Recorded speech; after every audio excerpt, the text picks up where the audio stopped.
आप देख रहे हैं ग्रंथ कथा रहस्य। हर हर महादेव। भगवान शिव की महिमा अपरंपार है। भगवान शिव जिन्होंने अलग अलग समय में अपने भिन्न भिन्न अवतारों से अपने भक्तों और इस जगत के अन्य प्राणियों का उद्धार किया, और यही कारण है कि विश्व के कोने कोने में भगवान शिव के मंदिर विद्यमान हैं, जो श्रद्धालुओं की भक्ति और उनकी आस्था का केंद्र हैं। आज हम द्वादश ज्योतिर्लिंग के अपने इस एपिसोड में 5वें ज्योतिर्लिंग केदारनाथ के स्थापित होने का रहस्य बताने जा रहे हैं। केदारनाथ ज्योतिर्लिंग मंदिर जो एक विश्व प्रसिद्ध शिव मंदिर है, ये मंदिर देवभूमि उत्तराखंड में स्थापित है। यहाँ भगवान शिव का नाम केदारनाथ क्यों पड़ा, इसके पीछे एक रोचक पौराणिक कहानी है।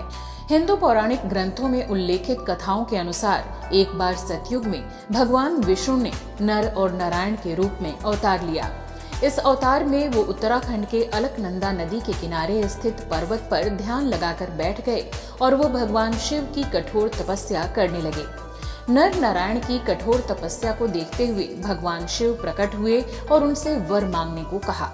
तब नर और नारायण ने भगवान शिव से कहा कि हे प्रभु, हमें किसी अन्य वस्तु की चाहत नहीं है। अगर आप हमें कुछ देना ही चाहते हैं तो आपसे ये निवेदन है कि आप यहाँ अपना सदा के लिए निवास बना लें। उनकी इन बातों से प्रसन्न होते हुए भगवान शिव ने खुद को ज्योतिर्लिंग यानी स्वयंभू शिवलिंग के रूप में स्थापित कर लिया। जिस स्थान पर भगवान शिव ज्योतिर्लिंग रूप में प्रकट हुए, वो जगह केदार नामक राजा के राज्य का हिस्सा था, जिस कारण ये भूमि केदार खंड कहलाती थी। इसी कारण यहाँ भगवान शिव का नाम केदारनाथ पड़ गया। पुराणों में ऐसा कहा जाता है कि द्वापर युग में पांडवों ने इस मंदिर की खोज की थी। अपने पापों से मुक्ति पाने के लिए वो हिमालय में भटकते हुए भगवान शिव की खोज में पांडव यहाँ तक पहुँचे थे। धार्मिक ग्रंथों में इस बात का भी जिक्र है कि पांडवों के ही वंशज राजा जन्मेजय ने इस मंदिर की सर्वप्रथम आधारशिला रखी थी। उसके बाद मंदिर को क्षति पहुंचने पर आदि शंकराचार्य ने इस मंदिर का जीर्णोद्धार करवाया था।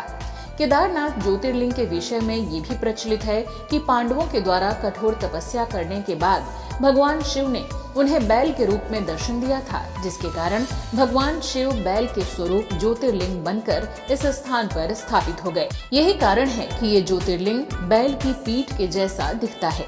आपको ये जानकारी कैसी लगी, कमेंट बॉक्स में लिखकर अवश्य बताएं। हर हर महादेव।